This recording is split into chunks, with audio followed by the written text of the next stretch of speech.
A very good evening, everyone. I'm your virtual host, Swati Sharma, and we are back at Ftalk with another session with another episode.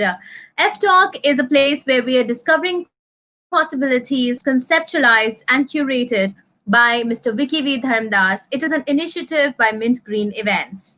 Now, this is an experiential talk show where you will hear from the brightest minds of the industry. Our motive is to learn how they're adapting to the new world order, a virtual and very effective platform where we strive to reach new audiences globally where content is available on a click.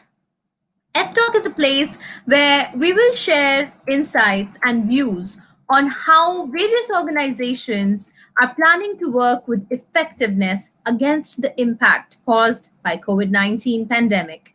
And they are trying to take their growth graph upwards against all odds. And how are they doing this? What are the different measures that they are taking? Today, we are here with industry experts, technology enthusiasts who are very dynamic speakers. So, we have a treat for you. In this episode, we will be decoding the growth of mobile and apps. Without much ado, let me introduce to you our first panelists. This gentleman is a marketeer with rich experience in content marketing and digital interactivity and unflinching passion for data analytics, a deep understanding of broadcast media, OTT, and digital, having worked on groundbreaking consumer engagement projects, including KBC Play Along. Actively involved in mentoring of young professionals and students looking to build a career in media and entertainment. With the opening note, I present to you our first panelist, Associate Vice President, Business Planning and Interactivity, Sony Pictures Networks India. Please welcome Mr. Kartik Dandapani. Over to you, sir.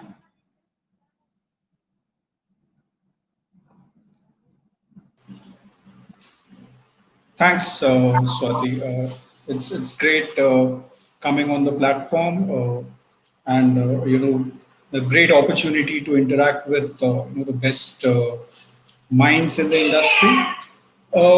When I was thinking about the subject, the topic of discussion today, which is decoding the growth of mobile and apps.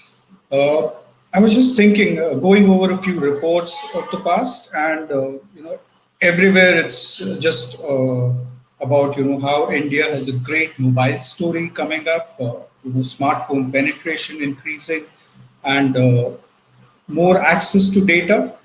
So that growth story, I was just thinking, has it changed because of COVID-19 and the lockdown that followed the pandemic? Uh, and I feel that hasn't changed. The growth story will remain intact. We will see increasing adoption of mobile phones and especially smartphones. Right now, in the midst of the pandemic in July 2020, we have supposedly crossed 500 million smartphones in the country, and we are soon looking to grow into 800 million smartphones in the next couple of years. So the pandemic has probably got us a little stoppage, a little pause in the growth. But eventually, I think there is great potential which is lying ahead of us. And to talk specifically about OTTs and streaming apps, uh, I mean, you would have read all over the media and newspapers that the only two segments which seemed to be growing and did very well during the initial phase of the lockdown were gaming and mobile gaming per se, and streaming, OTT streaming, and that uh, that tells us that the pandemic is not going to stop the growth. It's in fact going to push us to more innovations and bring in more of our intuitive knowledge into play and get better experiences out there for the people and the consumers. Uh, One great innovation that I can just think about is the fact that KBC auditions, for example.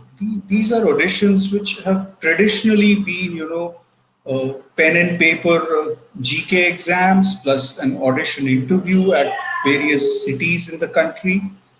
This year, we moved the entire process. Let's say we were kind of pushed into moving the entire process onto the digital platform. And trust me, the results have been outstanding. We have not only seen a growth in participation for KBC, we've also been able to reach out and streamline the process. And now, when I think about it, I think we are never going back to the physical interviews and the physical pen and paper exams again. So, in this sense, this lockdown, this pandemic, which has unfortunately affected a large part of society and the economy, it is going to force us to do, make innovative changes and make working very different in the future. So I think that's what I would have to say about this subject at the start. Over to you. Thank you. Thank you so much, Mr. Karthik. I think that is just the perfect beginning. The points that you mentioned from more innovation, creating opportunity in crisis, 800 million smartphones. I think all these are like music to the ears of any stakeholder of the industry. And quite an interesting input there that, we may see a complete changeover of physical interviews being completely taken over by virtual interviews, and that can be quite comfortable and can be quite convenient to many people. Now, our next panelist is also ready with his opening note. Let me introduce to you the gentleman who has over 15 plus years of experience in product management, technical product marketing, and product development. More than anything, he is a social change agent, focusing his work primarily on education, mentoring, training, and leadership development amongst high school and college students.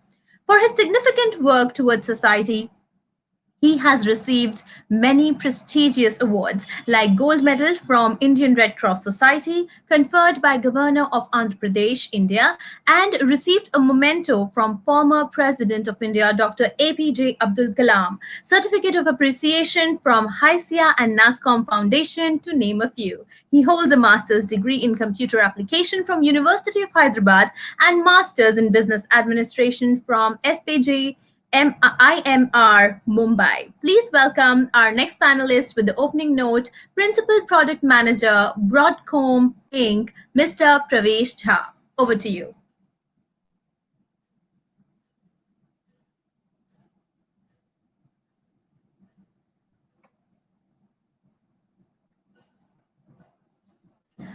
Pravesh sir, please unmute yourself so we can hear you. Can you hear me? Yes, perfect. Yeah. So thanks to the Ftalk team for inviting me to this session. Just earlier to the session, I was talking to Viki and telling him that I see this as a great learning opportunity rather than just sharing my own experiences here and learning from the panelists here and also from the audience. And you guys are doing a great work. It's great to be here. And thanks for Karthik. He has enlightened us with how mobile and app trends is growing and going to grow further. And he also talked about that how pandemic has really hit hard, but bringing a new opportunity and faster adoption of the technology. And I would like to build upon that in my talk today. Uh, so in fact, today's topic all start with how we are all got together to this session, right? It's all powered by mobile and apps, and that is making possible that we are all here together onto a platform while we are sitting at a different location. So before I go and talk about the mobility and apps, I would like to talk about first the physical mobility. Uh, Before highways starts coming up, there were very limited mobility in the society, in the country here. There was a need of faster transportation, and that's where the large scale highways has started building. That in turn has increased the need of mobility. Roads and fuel station were part of the infrastructure building. and suddenly new vehicles started growing, motorbike and cars, which was a luxury for long, started becoming necessity of the day-to-day life.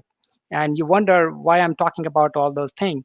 So if you'll see, mobile and app market is seeing the same phenomena, but at much greater speed. Smartphones today are becoming the necessity of all the section of the society. People are switching from base phone to the smartphone much faster than ever from there. And then when you talk about that highways, roads, fuel station, today is the technology advancements is the highway today.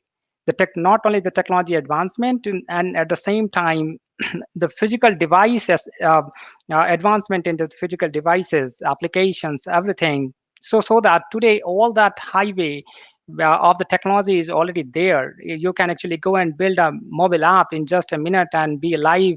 A minute will be too less, but then within an hour and be live into App Store or into the Google Play. That's how the technology is changing. And then I was talking about that people are switching from base phone to smartphone much faster.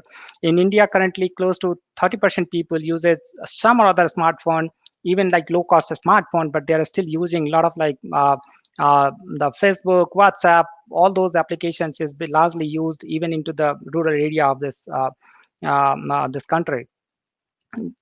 Just like from 2013 to 17-18, the mobile user number has tripled, and also it is predicted that by 2022 at least around 40% of mobile phone user in this country would use a smartphone.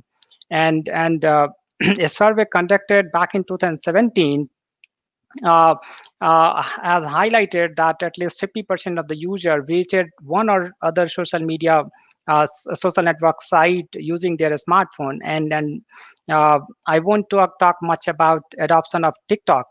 Even in the deep rural village today, TikTok made the starts out of the village before it actually got banned. Such a growth we are seeing into the mobile devices and the mobile application.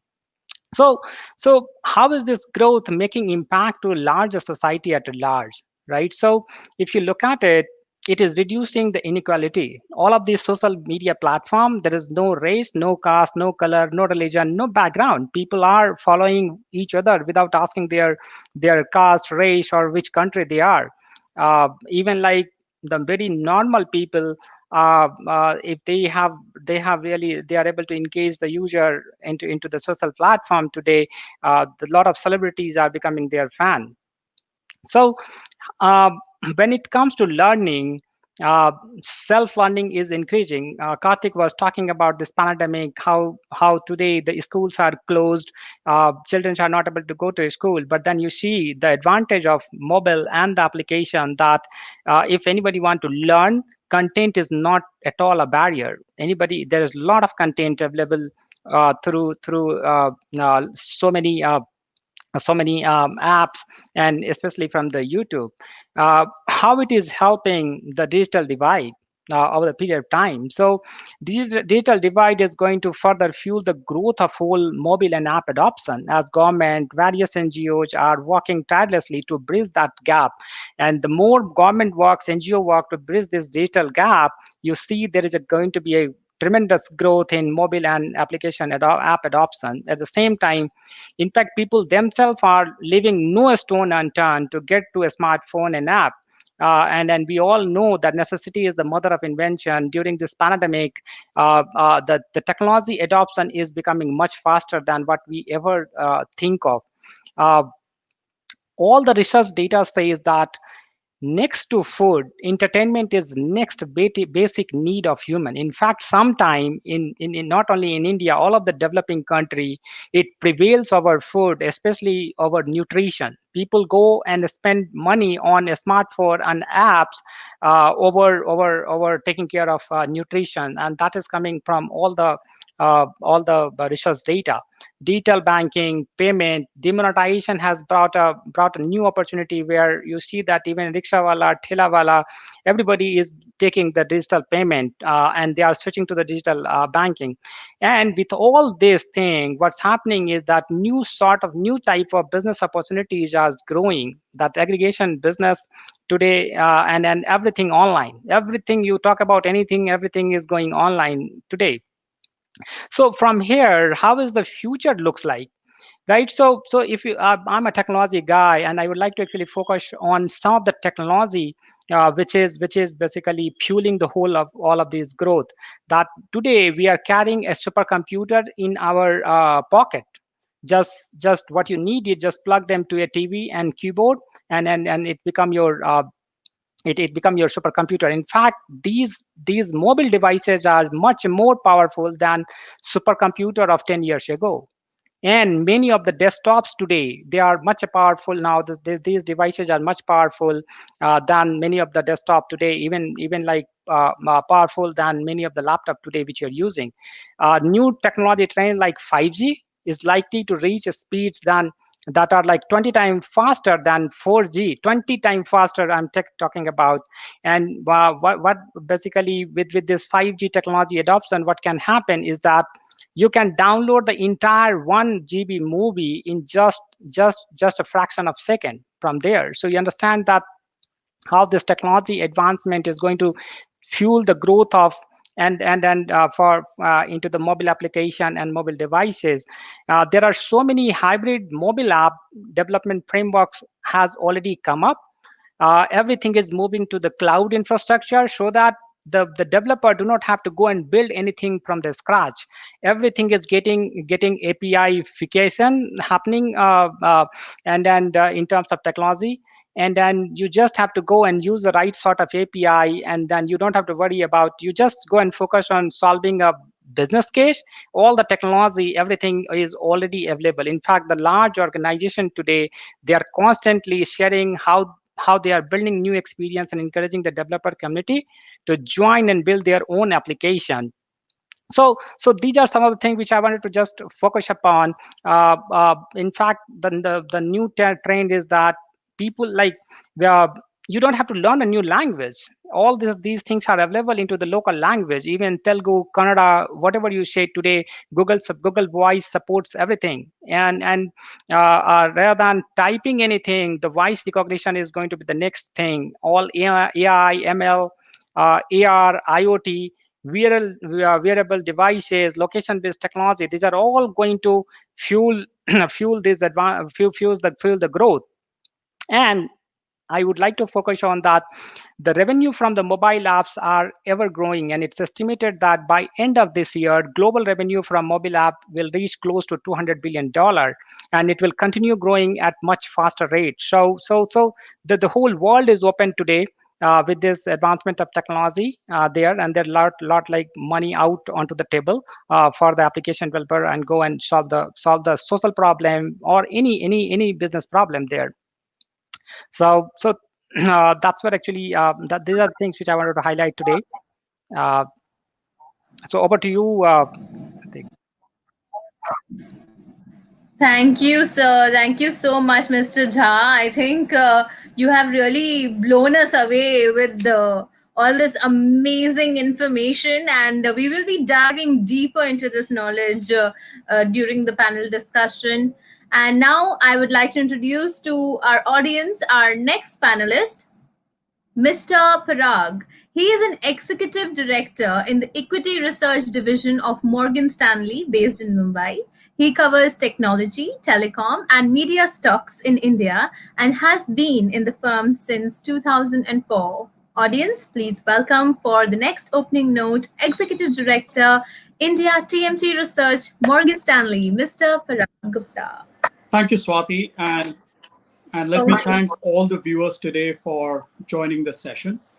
So, you've heard from our, the previous panel speakers. They've talked about mobile apps. They've talked about what has happened during the pandemic. If there's one thing that I've learned during the pandemic, is that the reason that we're able to connect today is because of technology. I mean, today we don't even think about connectivity issues, which probably would have been the biggest issue, let's say 3-4 years back. And the reason for that is because we're connected through a smartphone, we're connected through the best 4G networks available. And as a result of that, and you have apps, you have video conferencing apps, you have live streaming apps, such as the ones that you're connected to right now, which is helping us communicate. So I think what is important with technology is that it has become all pervasive. Everywhere you look around, you are surrounded by tech. The tech is helping you to search for information. It's helping you to communicate. It's entertaining you. It's helping you to shop. It's helping you to pay. And I guess it's just going to keep increasing in terms of its use cases. Now, you've heard a little bit about mobile apps from the previous panelists. So let me give you a sense of the fact that India is actually seeing a very significant creation of a technology stack, which is actually helping us move forward on the technology curve, as well as creating an inclusive society. So if I think about technology in India, the three words that come to me, which is a part of an acronym, is JAM, which is JAM. Now, J stands for Jan Dhan, A stands for Aadhaar, and M stands for mobile. So, it's important for all of us to understand that when you put all of these three together, you're actually creating a very powerful technology stack in India, which can then lend itself to a lot of different use cases, be it economic, social, or it could be from a commercial standpoint. So if you think about Jan Dhan, what has happened in Jan Dhan? In Jan Dhan, you now have over 300 million bank accounts that have been opened up in the last 5-6 years, as a result of which almost every household in India now has a bank account. It is very significant because a lot of us who are listening to this may think, well, a bank account is a pretty trivial thing. But frankly, the starting point of financial inclusion is to be connected to a bank. And that's happened through this. Over 80% of these bank accounts are active as per government data. So these are not dormant accounts. There's actually transaction or activity happening. The direct benefit transfer, for an example, is one of the most significant use cases of this phenomena. And as a result of this, millions and actually billions of people in India are actually getting cash into their bank accounts because of this. So that's the Jan Dhan part of the pillar of the technology stack. The second is Aadhaar. Frankly, this is the most significant technology adoption that has happened in India, I would say, in the last 10 years. If you think about what has Aadhaar done, you basically have 1.2 billion people who are now a part of the Aadhaar database, right? You can actually identify people in literally every part of the country. What has Aadhaar helped with? With the retina scan, with the fingerprint scan, you can now do KYC in seconds. The cost of onboarding a customer by a bank or by a telecom company has just fallen dramatically. And you can now identify people in a matter of a few minutes, which earlier used to take you about 2+ days.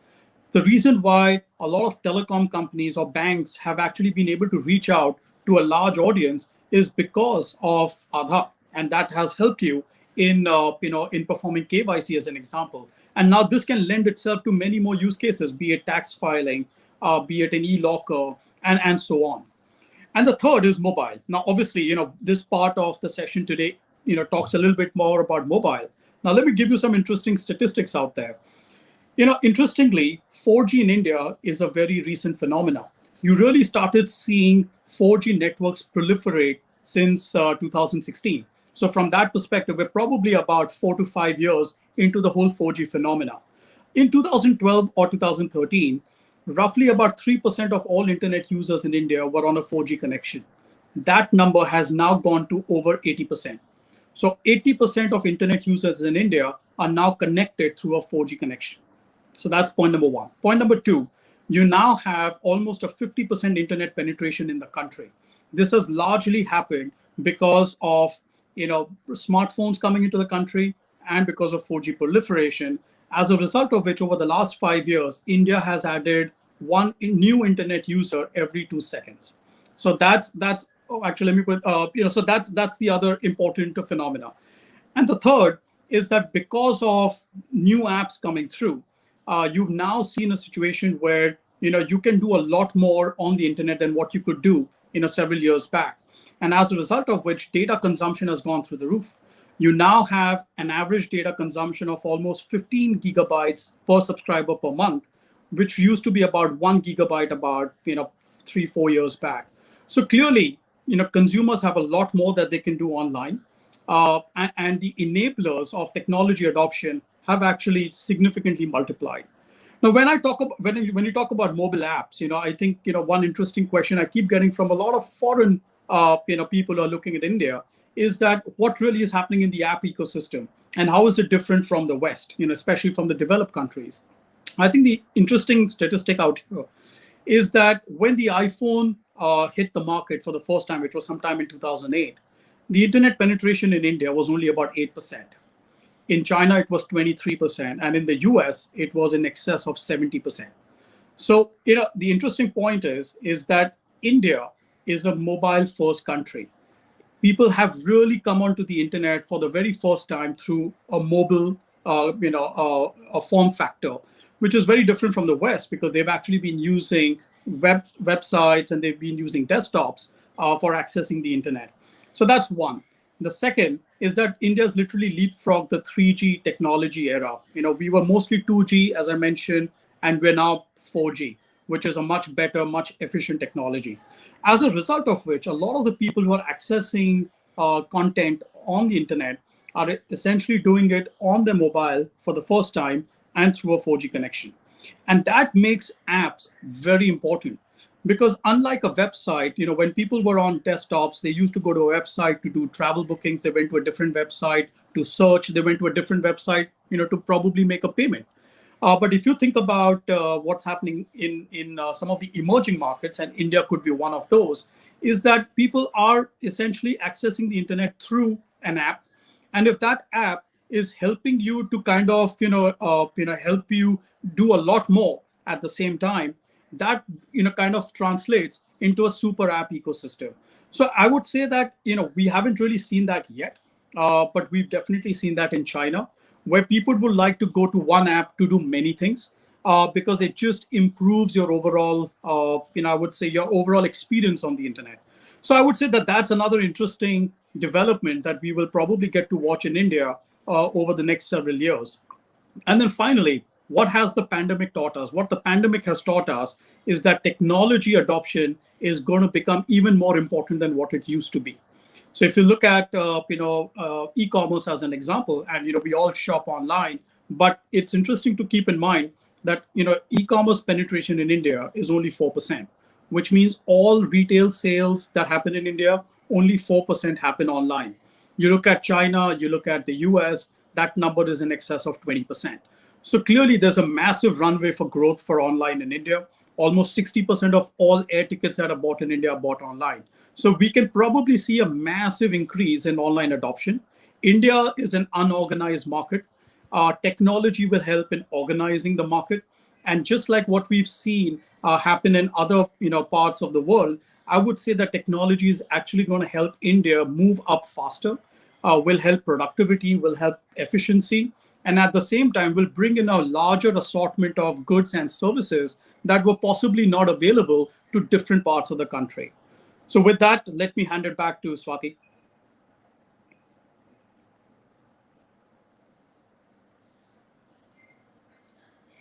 Swati, you may need to unmute yourself. Thank you for that as well. So I was just thanking Mr. Parag for the insights he has shared with us. So we are over to our next panelist. This gentleman is someone who has been building applications for the past 18 years and has worked in a variety of user interface technologies. I'm sorry, I'm just facing some technicality. Okay.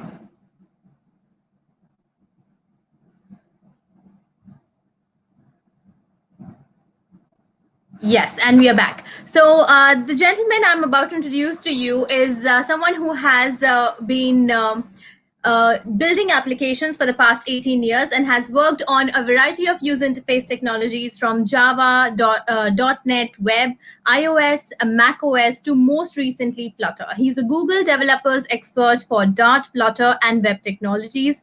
Previously, he was also Microsoft MVP.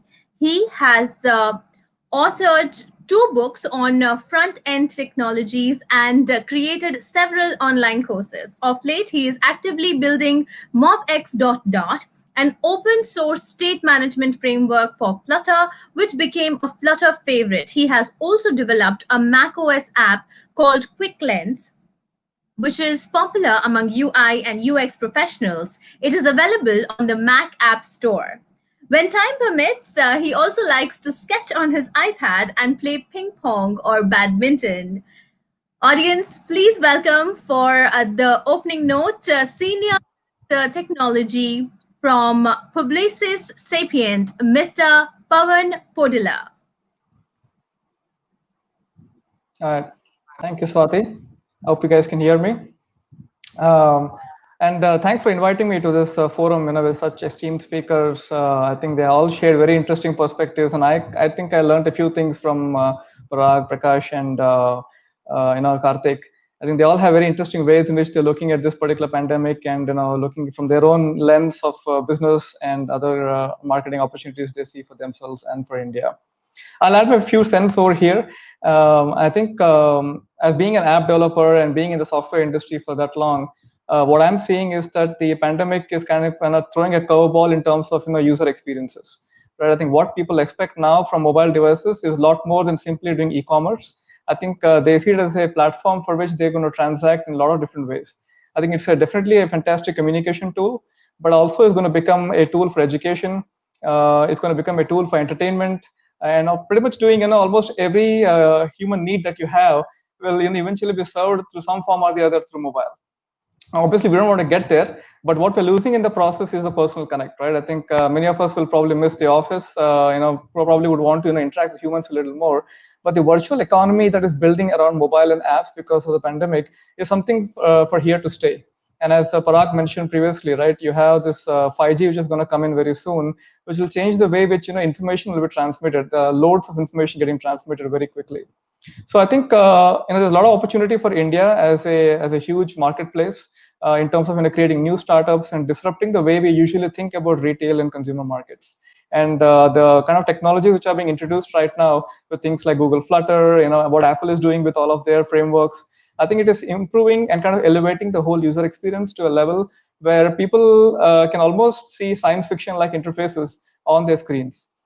I think it's just a matter of a few years, maybe, when we'll also see augmented reality become very pervasive, and you will expect augmented reality to be almost everywhere that you go. Right? You may go to a retail store and you'll use augmented reality to explore the store, look at a product, and then make a purchase. Right? It's no longer be touchy-feely ways in which you can do it. Right? So I think that is going to be something that is going to come in very quickly. I'm just waiting for the day when Apple or Google will introduce the glass. Of course, it was a failed experiment by Google before, but when Apple does it, it probably does it differently and probably better. And I'm waiting for the day, just like the Apple Watch has kind of replaced our experiences with mobile devices and the way we look at information now. I think the Apple Glass, if at all it is a product in the future, will change the way in which you look at information through your eyes and without having to look at a mobile screen separately. Right, the mobile device itself could become like a projection device where the camera will simply be projecting a screen in front of you. So any flat surface could become the place where you interact with information. And you can have air-based gestural controls so that you can interact with that information without having to touch something. Just like multi-touch was a completely different phenomena and a paradigm and a control for interacting with applications, I think air-based gestures would be the new future in which you'll interact, which is also contactless, right? You don't have to touch a screen or touch anything in particular to kind of do anything, which is, since we're all getting towards a contactless space of interacting with applications. So I think food, fashion, entertainment are going to be huge segments and a huge opportunity for anyone who wants to disrupt that space.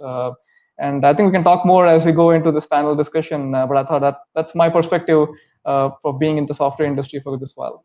Over to you, Swati. Thank you, Mr. Pawan.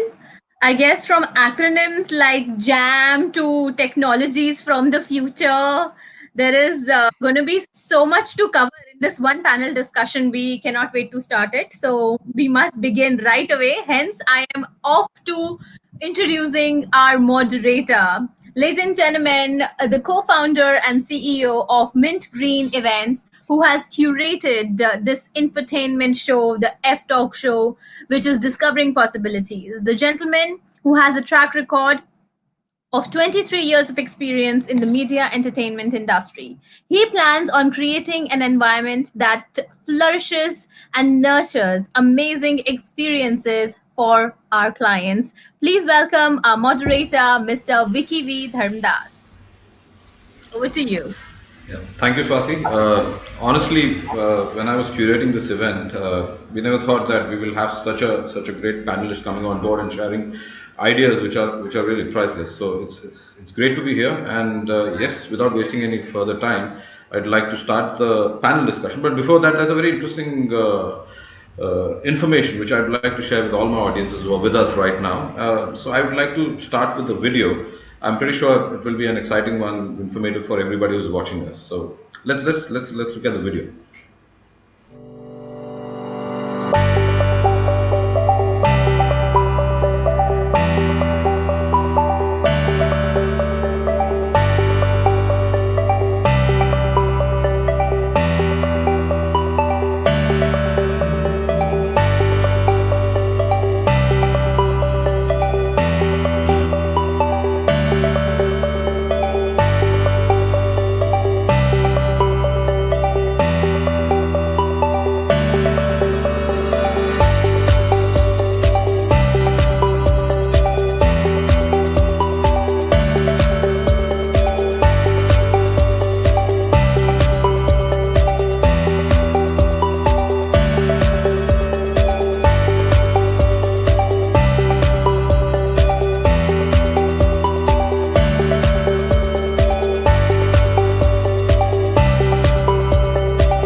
That was excellent.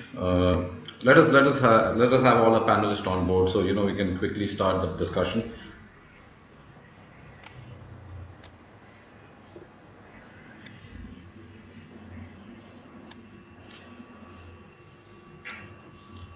So good evening, everybody. And honestly, when I was hearing all the opening note, it was more informative than the discussion probably was planning. So thanks a lot for sharing such a good insight on each and every one of you. So excellent. So let me start with a very interesting question, which I would like to take up with Mr. Karthik. The 6 months have been really difficult time for a lot of people, but also at the same time we realized that thanks to the technology, thanks to the connectivity, we were in homes, but we were getting real-time information of what's happening in the external world. But it also affected a lot of people who is still, not, even if the technology is there, I don't know how it's going to help them to build their life back together. The whole idea of doing a session like this is to, get an insight, and even the normal people, the normal walks of life can probably understand this kind of platforms and use it to their advantage. So just to come up with one first question to Karthik is, theaters are offering viewing experience at the comfort of their homes and at the touch of the screen, like the OTT platforms. So do you think this is going to change the way people used to go to theaters? Because the way we are looking at it at the pandemic, it's not something which might go out into the month or two. So how do you see the environment going to affect the overall business when entertainment is concerned, especially with theaters? Karthik. Yeah. So when you look at theaters right now, obviously, they're slowly in the unlocking phase, but I think it will take some time for people to start going back to theaters. The people still don't have the confidence because they're all scared. I mean, there's no vaccine yet. Of Correct. course, there are so many developments that are happening, and till the time there is confidence in the people that this pandemic and this disease can be overcome, I think you will see a very slow uptake in terms of people going back to the theaters to watch a movie or even plays for that matter. And that's where the OTTs have stepped in, and you've just seen, Hotstar release some movies, Yeah, for the that's premiering movies. So that's a space that is now going to be open for OTT apps also, and which is in some sense it's great news for content creators. It just means that you don't have to find a distributor who can put your movie on so many screens in order for your movie to be successful, in order for your movie to be seen by people. It can be done through an OTT app, and good content will find takers. The OTT environment per se has been, investing quite a bit in acquiring new content. So if you look at Amazon, if you look at Netflix, look at yeah, Hotstar, Sony, they've all been investing big time in acquiring genuinely good original content, and that's something which has opened up a whole, field for the content producers, content makers. At the correct. same time, when people do get back to the theaters, it will be in hordes. I mean, that bounce back, that rebound is going to be pretty you know encouraging. I mean, I can just imagine how people will go back to theaters, because right now, locked in their homes, there's a yearning for socializing. Socializing means physically going out and having a dinner with family, etc. Right now, maybe because of the fear, they're all holding back. But when it comes back, I think it'll be as stupendous as the lockdown per se has been. It'll be as it's going to be high impact when people do go back to theaters. So, And I Karthik, for feel that, you, yeah, yes. Sorry. Please continue. yeah, and I feel that it's still some time away, possibly a year or so. But then when it happens, it'll happen in good size. Correct. And you guys would be working around the clock, right? Like this past 6 months have been pretty challenging for you. For like some people had no work to do, but some people had working more. So it's so you Yes, take it as a that's one of the complaints that a lot of my team also has. That, the line between the office and the home has totally vanished because of work from home. work from While home. yeah, work from home has Correct. been like a boon for people, and at the same time, it's also been a bane because right now it's almost like 24 cross 7. You're in You're office and on you're at home. correct. So that So sense of timing has gone for a toss, but I think eventually the discipline will come in. But this will come. beyond the point, it's something new that has just sprung up, and I think eventually people will draw their lines. And work from home is going to also grow in the coming days, because we Exponentially. realized. Yes, I think all organizations have realized that you don't need people to travel to one place in order for Correct. them to work. I mean, they Yeah. can do quite, productivity can be quite good if they can just work from home. I mean, of course, Correct. there are tasks for which you need to travel. That can be kept aside. But otherwise, I think I think work from home will be adopted very Adopted very very in a big manner in that sense by the great. organization. Nice. Thanks, Karthik. So, Karthik, when you say Amazon, so just wanted to share with you guys. My first session was about restarting India, which was supposed to be doing with multi-retail and the hospitality industry. I really would like to take the second question to Mr. Parag Gupta because this is an interesting one. A lot of people are shutting shops and people getting laid out and all that, but thanks to the platform which was there by, like what would we say, Amazon. Jeff Bezos, he actually doubled his net worth within this past 6 months. That's what the Forbes says. It's not Viki or anyone is saying it. So, do you think like more platforms will come up? Like India definitely has its own set of e-commerce sites and all. And so, Mr. Parag, what do you see? You see an impact on the retail, even if it's gonna get back to normal. Because again, when the malls are open, it's not like you just walk in. You can't do any trial. So ultimately, that user experience is gone. So, what do you think it's going to happen for when things get normal? Do you think it's going to have an impact for a long time, or things will get back to normal? So, Vicky, I think the impact on offline retail is here to stay. And it's while pandemic is going to accelerate the shift to online, think about what's happened in the US. You've Okay. already seen online becoming a very large part of a daily American's life, right? You're ordering everything from essentials to fashion to shoes to electronics, everything online. Absolutely, everything Why did online. this happen? This happened because online is giving you a couple of things that offline was probably not able to give you. One is that it gives you a wider assortment, right? You can now look for millions of products that probably were not available to you in one place at a time. So that's one.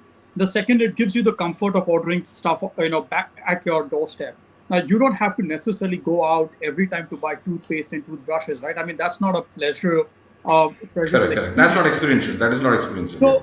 So that can be done online. It's literally a utility which can be provided to you by someone else.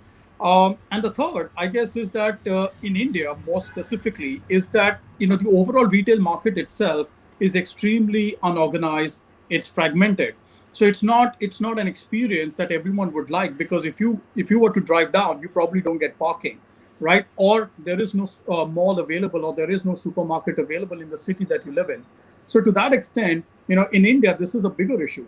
Only 10% of the retail market in India is organized, right? Everything else is Correct. unorganized. Now, there are two things that are going to happen in India, in my view. One is that the organized market itself will become more efficient because they will start adopting technology. That's what's happened in the US. That's A lot of the correct. brick and mortar retailers had to adopt technology to match with the 2-day delivery.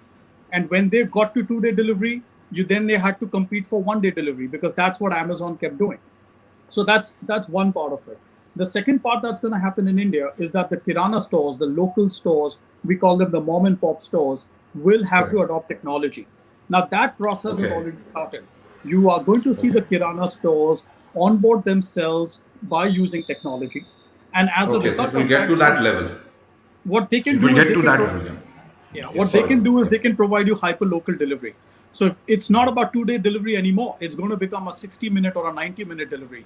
And that becomes very important for a category such as fresh and grocery, right? So if you can order, and if your fresh products or your grocery products can be delivered to your doorstep in less than 2 hours, it just significantly changes your lifestyle. So I would say that that's really what's going to happen. There's massive runway for growth. In our view, Super. e-commerce penetration is 4%. This number will grow at almost 25% Oh. CAGR for the next 10 years. And within Next 10 this, years. in the next 10 years, and within this, fresh and grocery is going to grow at twice the rate. It's going to grow at 50% CAGR. So we're going to see phenomenal developments. All of this is going to happen through technology adoption. And it's not going to be doing away with brick and mortar. It's going to be omni-channel. You need to have physical presence. You need to have technology. You combine the two and you accentuate the experience. Fantastic. Superb. Superb. Fantastic insight. So, my next question actually connects with the user interface experience. Pawan, you spoke about augmented reality. Now, augmented reality is something which not a lot of people or viewers might understand. Like, unless and until you are in a media business or you're in tech business, you understand the beauty of it, and what kind of things can be created. Do you think today augmented reality is like a niche thing? But I also know a lot of brands who are trying to bring in augmented reality on the mobile phones for designers outfits to automobiles and all that. Do you think it will come to a level where what Mr. Parag just said, that even the local kirana wala, they will also start using it? Will that be a possibility anytime soon? Absolutely, there's no option left actually for them. They have to use it. So I think They have to there are a use few things stopping AR or augmented reality to become a more pervasive reality. And the biggest problem right now is creating such kind of applications. Right, it requires a different set of skill set, and also requires a consumer experience in terms of the hardware which has to be there in order to experience an augmented reality application. right? So two things have to come together. And I think those two will come together when, big giants like Apple, Microsoft, Google, Amazon, they'll create the hardware which will allow you to, run those applications, right? Okay. And the convenience of using the application and the hardware also has to improve. Just like you use your mobile phone, which is very convenient to hold in your hand and browse the information, you need something like a glass or something in front of you that is not very invasive and intrusive and allows you to digest the information without trying to interact it too deeply. Right, so it's a hardware requirement, and the software requirement is allowing developers and companies to kind of create the apps and the media experience, which the consumers can then consume and then interact within the e-commerce channels or other channels. So I think those two things will probably take maybe 3 more years at least from current projections, and I think that's when almost everyone will be able to do it, just like the way we're able to build mobile apps by anyone for everyone. Yeah, this is a very interesting thing I would like to connect with. You see a lot of ads on the social medias, and that there's a 8-year-old, and you also said that you can I think Parvesh told that you can create an app in 5 minutes. Now, creating an app when it comes to a normal person who's a millennial, he'll like, how is it possible? So do you think there'll be a lot of more for students and for people who are like looking out for careers in this particular technology industry? Do you think there will be more job options which will be available? Well, anyways, India is known to be the best software guys on the planet, be it NASA, be it any other station we talk about. So what is your take on that? I think India so far has been more of a consulting world, where we are only building what has been designed elsewhere, right? But that is going to shift completely, because we as a market now have the audience which is so diverse that our experience of creating applications will actually be adopted by outsiders or outside India, right? So I think that is going to shift completely, and we will be seen as a design hub or an experiential hub where we will be projecting ideas and techniques for which the rest of the world can adopt and for their own audiences. So it's just a matter of time, I would say. The mindset also has to shift from the minds of big organizations which only feel India is a place where getting outsourced work done would be cheaper. But it is all going to change, because if you look at the the amount of contributors on sites like GitHub and other places where code is seen as the biggest source of contribution, India and China are ranking as number 1 and number 2, right? So we are one of the biggest contributors of code as of today, along with China. So I think that's only going to change, because we are seeing that the frameworks and technologies are there, are mature enough to kind of build these applications. May not be in 5 minutes, but certainly in few hours, in few days, you can build a few things. Hopefully, we'll get to where Pravesh is kind of projecting that in 5 minutes you can have an idea. I was really surprised with that timing part. So I thought I'm not qualified enough to so I'll ask the question right. So Pravesh is living in 2040, so for him I think it's 5 minutes. So we have to get there. We still have to get there. All right. So now this question is not specifically to anybody, but it's for everybody. Now, I'm a patriot. I love my country, and I would see that whatever best can happen. The government says make in India, and made in India is something we need to really look at, and especially when it comes to software development, application development, and all. So what's the Cold War happening between India and China? We stopped some of them, like TikTok, then the PUBGs, and most of the things were stopped. So do you think that's gonna create more opportunities and more VCs and Ps investing into talents and creating our own platforms, like we saw 4G and all? So anybody who would like to shed some light on it, I think that would be great. Yeah. Go ahead, Parag. Pravesh. Yeah, Parag, go ahead. So Viki, let me take this question in 3 parts. I guess there are 3 different ways that we believe this can have an implication on the technology startup ecosystem in India. See, one is that you've seen the ban of over 100 Chinese apps. Of course, some of them were leaders in their respective categories, be it short format video, be it utility apps, or be it browser apps.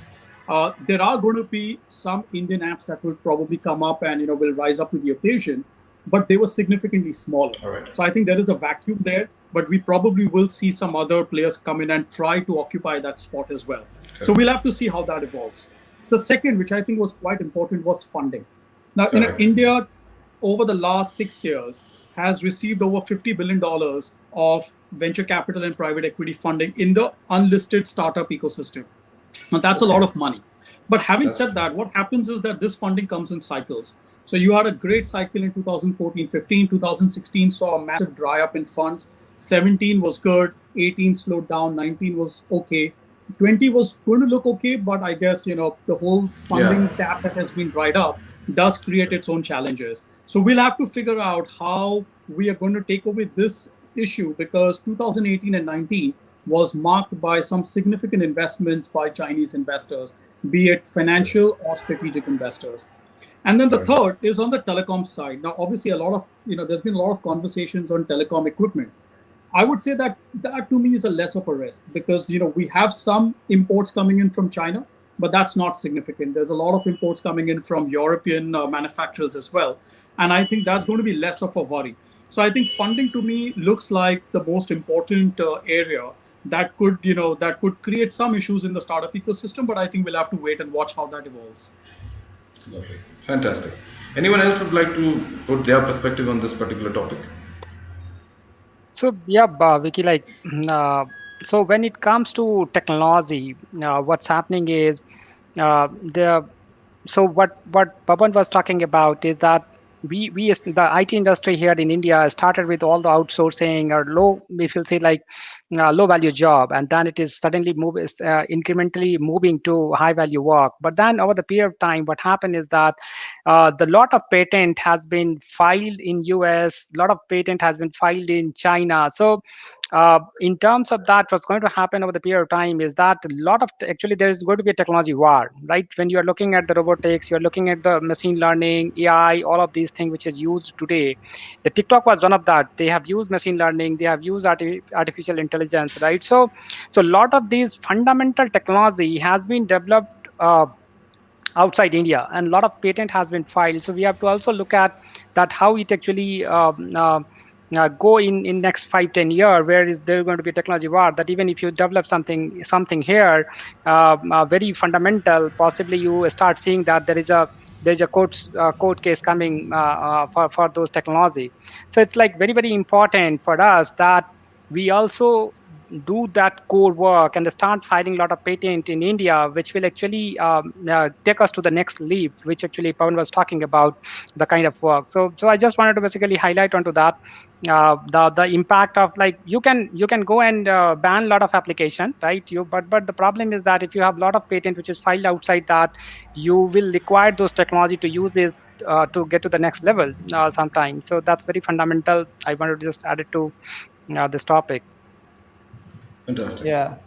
And if I can go ahead next, I think what I assume will happen in the next couple of years is that rather than fighting between countries or between continents about technology, I think technology itself will become the commodity.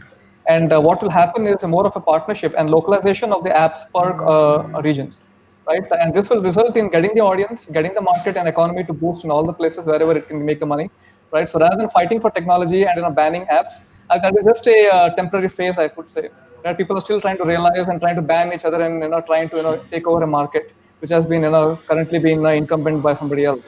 But I think technology will become the commodity, and you will see more of partnerships lining up and building an economies and marketplaces which are region specific.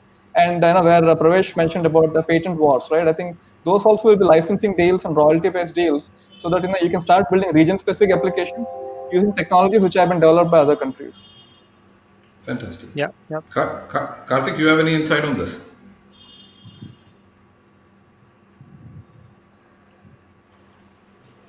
Yes, I think, see, at the end of it, we can keep banning apps from China and other countries. I mean, I would think of it as a political move rather than anything based on general economy. What would happen is eventually the consumers are going to Correct. judge you. So the onus of creating good apps and great apps is going to come on back to the industry.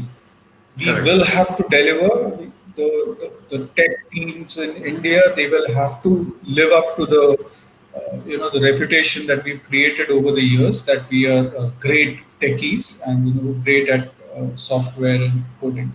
So now's the time it will be put to test, because see, at the end of the day, it's very easy. This is kind of reminds one of the pre 1991 era when everything Bajaj Chetak was manufactured Correct, correct. using licenses.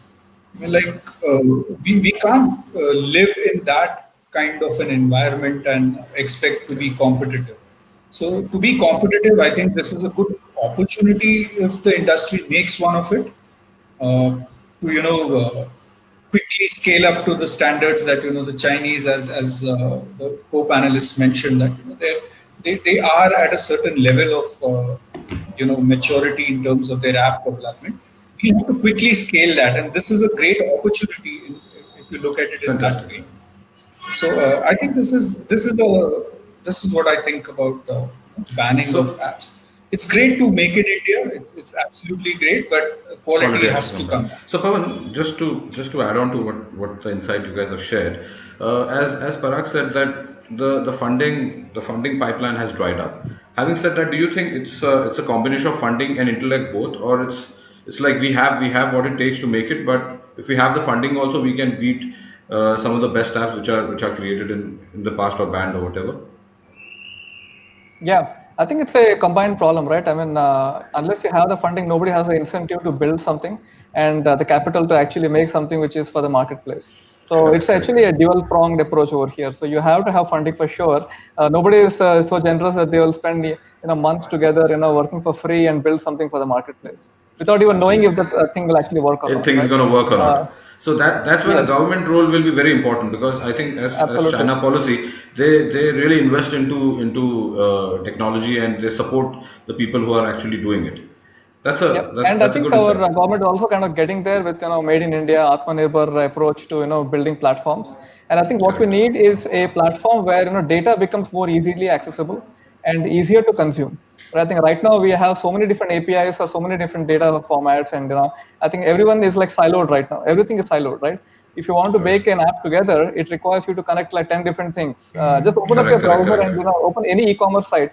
You will see connections being made to like 100 different places before the Yeah, yeah, transaction happens, right? I So that would. has to become more channelized. Yeah. So Pawan, I'd really like to share something very, very.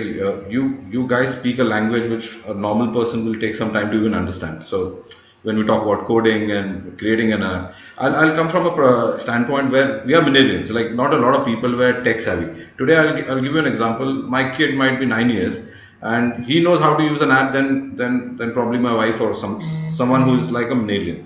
So my thing is. The age difference and the kind of eruption which has happened because of the lockdown. How do you think that's going to affect the growth of technology in India? Because there, of course, we call ourselves as one of the youngest age group in terms of age group in the world. But what about the people who are those 40s and 50s? But they have the devices, but they might only be using few applications. But today's younger generation are much more acquainted to that. How do you think the effect will be? Yeah. So I think if you are an app developer or if you are a big company, trying to build and market an app, I think you're going to look at the demographics of people, right?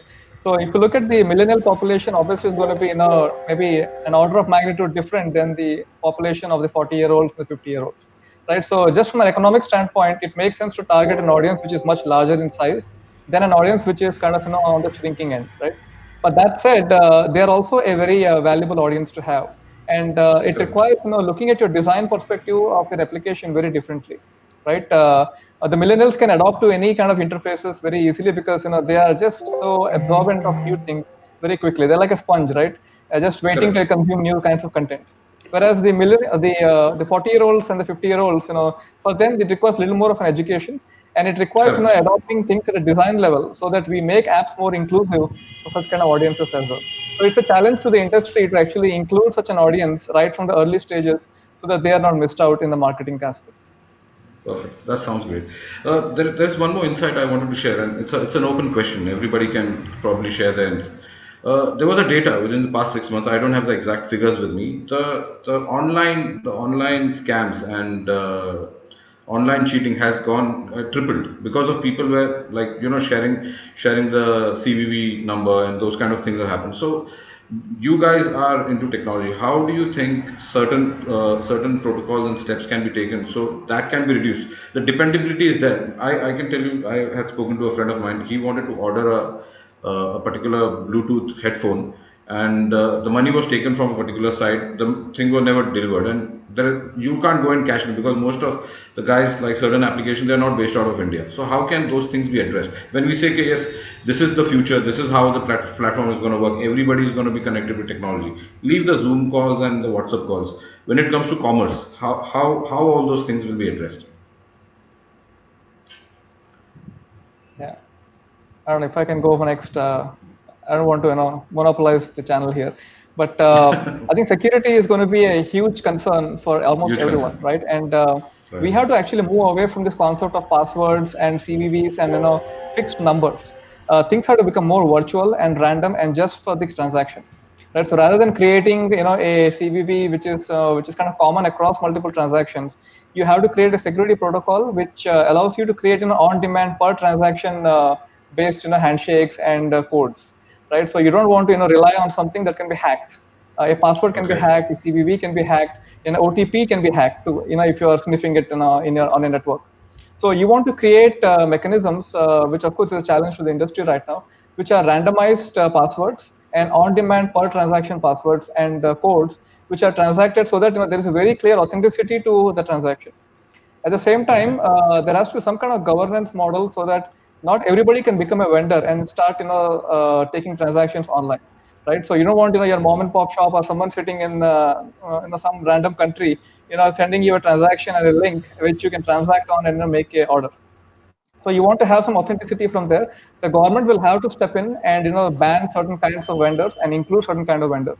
So there has to be a whitelisting happening of some sort so that people are very safe and secure when they're making a transaction.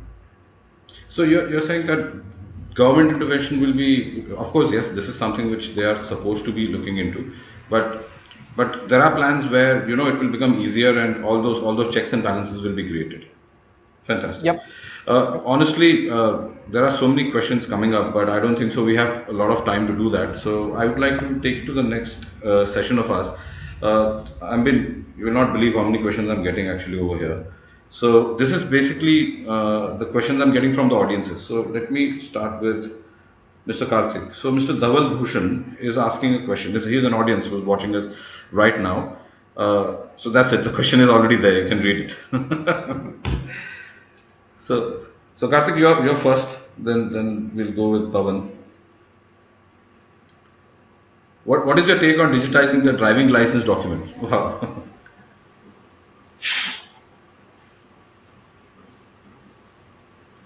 Uh,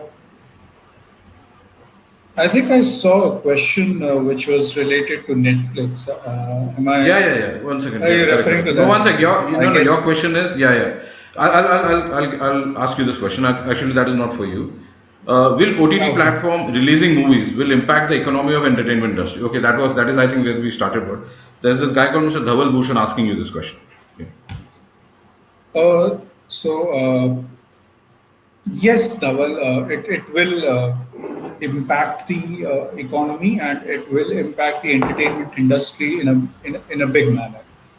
The simple reason being that now you have competition. So there was a time when these when cinemas used to also have the power of ensuring a movie is successful or no. Now, that power is being diluted simply by the proliferation of all the online platforms you have for content. Uh, and which is why, this is, great competition. And obviously, it's healthy because it's creating more choices for the consumers. So you don't need to wait for a particular movie to be screened in some nook and corner of the city. Like for example, let's take the parallel cinema, which was at one point in time, which hardly found any takers. Today, with platforms like Netflix and Amazon Prime throwing in a lot of big money into creating good quality original content, I think that's where the competition increases. And for movie releases, eventually competition is the best thing because eventually the weaker one will be wiped out. And that's how it's going to affect the economy. And eventually, I feel that, there will be a kind of a balance that we'll find. wherein everything is not going to move into OTTs. You still will have cinemas and theaters which will continue to drive the big movies, but OTTs will obviously create that competition and create that platform for people to watch movies. So a lot of content will be available for people.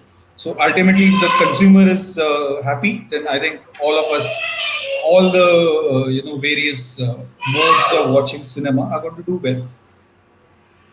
Fantastic. Great. So I'm gonna go to Mr. Parag. There is a question from Mr. Mahesh Suvarna. He wants to know, can Mr. Parag give some insight? What is the biggest tech media and telecom trends in 2020? Sure, I think the biggest trend that we're seeing emerging in 2020 is going to be digitization of small and medium business enterprises. I think the amount of focus that we're seeing from technology companies, which could be domestic companies or global companies, on digitizing small businesses is unprecedented. And I think to some extent it's probably coming in from the whole opportunity that is there in the retail market in itself. So I think that's going to be one big area where which is going to be in the limelight for several years to come. I think the second, and we've talked a lot about it, but it's going to be content. And while we all talk about entertainment at this point in time, I think it's going to be just people looking for different types of content. Entertainment is really what people start with because it's easy, right? It's not specific, but it could be education content, it could be agriculture, it could be healthcare. I mean, all of this content is going to come to you on your smartphone. We're already beginning to see developments around that, but we haven't seen big sums of money go into that yet. I think that's going to be the other important area of investment. So I would say these are the two big areas and areas of interest for me. On top of that, I think the demographics of India are very different from probably what people might have seen in other parts of the world. So you have 100 million people who are already very tech savvy. They're already doing a lot of of their a lot of their experiences already online. There's another 400 million, which we call the middle class. Some part of it is online, some part of it is not. I think we're going to see some shifts on that part. And then there's the 800 million, which is really where online experience is very small. So I think from a technology standpoint, I think the area of focus is going to be how do you get technology to that 800 million bucket or parts of that 400 million bucket. It could be in the form of language. It could be, as we mentioned, voice. It could be more about other technologies that need to come in to make their onboarding experience a lot more worthwhile. So I think those are some of the areas that I think would be of would probably be in the limelight because of what has happened in the last 6 months. Super, fantastic input. You got a lot of data. I will connect you later on after the show. Anyways, I would like to take the third question to Mr. Pravesh Jha. So, Mr. Raj Soni, one of our audiences, this is a very interesting one. He wants to know what mobile apps makes most money. which mobile app? So Yeah, so if you look at today, so before I go to that mobile app, Vicky, you asked for yeah, this driving license question, right? I quickly correct, thought correct, I would correct, quickly correct. answer that. Yeah, no So, problem. so in Telangana, that is already there. Today, you don't have to carry your driving license, you don't have to carry your RC book. There is an application app there from the government itself, and you just carry that. So I just wanted to quickly say that those technologies already there, and possibly like other state where this question is coming from, they will also adopt to that actually. So when it comes to like which application really makes good money, if is that question is coming from like if you look at the retail application, then uh, the gaming application is which basically making good money, and that's where that's where basically the lot of actually games are getting developed, and you know that Angry Bird was on the game. There are like Pokemon Correct, correct. basically, so that making a lot of money there. But when it comes to there is a clear segmentation. When it comes to the enterprise, then there are a lot other application which actually is basically is not directly making basically direct, not related to basically directly making money, but then how much actually it save you the cost, how much actually it drive you the business basically. So that segment is completely totally different. But if I have to just call one, gaming industry is really making a lot of money. Then Pawan was talking about the augmented reality, right? So the Right. gaming along with the augmented reality is the future. Basically, you'll see a lot of money coming in there because you're going to play a cricket where you are not just playing the cricket with the hand. You see that really you are playing it. You're part of that game actually. So that's the future which I say on that. Fantastic. Super, super, fantastic. Mr. Pavan, there's a question for you also from my audience. Ms. Nahid Khan has been asking this. Where does India, the same thing what we discussed, I think that was one of the pointers where we were discussing. Where does India's ban on Chinese app fit into the global trade debate?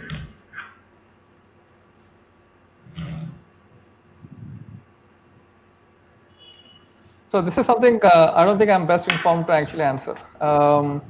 I would actually delegate it to somebody else because I don't have the stats on where we fit in terms of the total Absolutely. ban and how it's part of the Absolutely fine. So, global trade Parvez, would you ecosystem. like to answer this?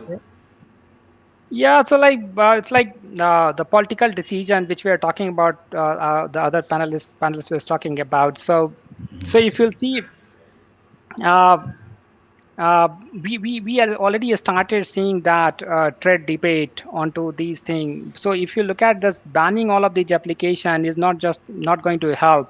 While we are all patriotic here, but there is much more than banning these application, right? You have huge dependency on manufacturing at this point of time. It's just not China. There are other countries as well, but then China is a huge manufacturing hub at this point of time.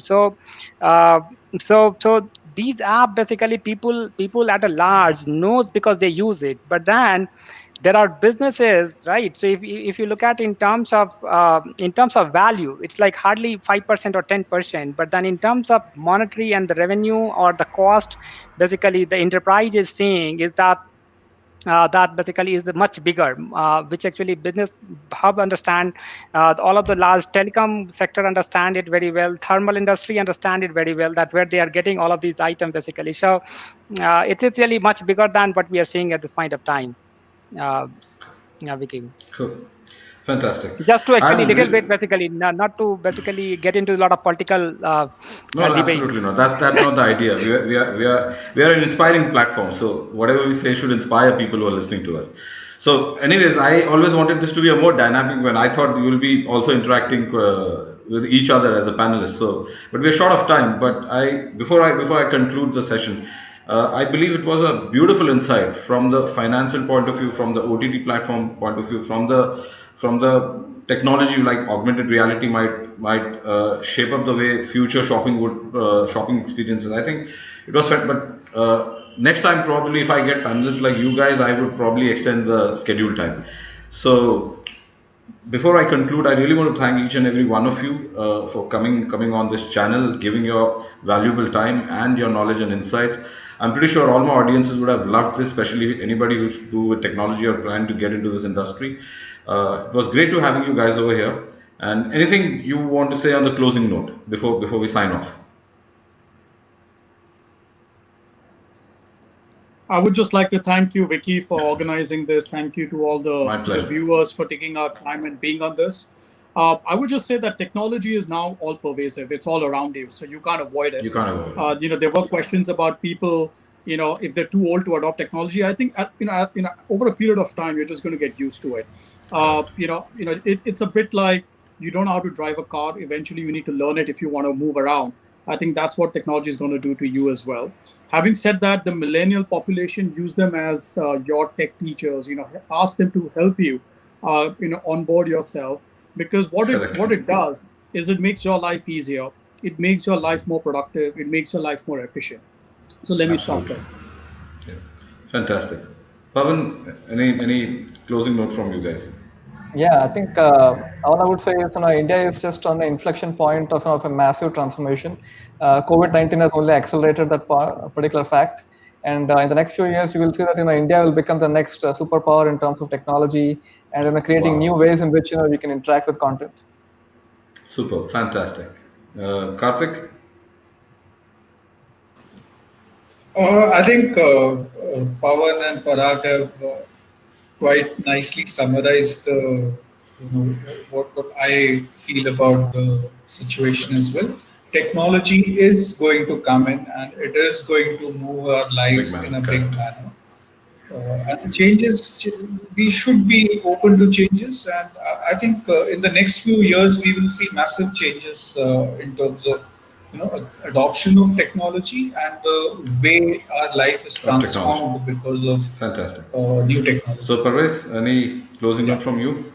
No, this is really a great platform, Vicky. I've learned a lot from the panelists today, and Absolutely, yeah. It was yeah, more like an education today. yeah, So yeah, that is exactly. So, yeah, yeah. but then with the question, basically, when I was talking about the game and all, basically, so I would like to let the audience know that any application which is getting developed, basically, the the the basically simplicity of the application at the same time gamifying the whole user experience, because all of us love entertainment, all of us really love game, right? We used to play a lot of physical game. Today we are playing a lot of actually the games on the application. So gamifying the whole experience on the application will actually take you to the next level of application development.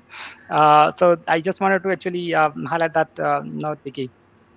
Fantastic, fantastic. But yeah, Parvez, I would also say we were very lucky, my age group, that we went out and played in the dirt. Nowadays, kids are only playing on applications. So in a That's a way, new. there has to be a balance. There has to be a balance. But anyways, nonetheless, I think it was a pleasure being with you guys, and I really appreciate your time.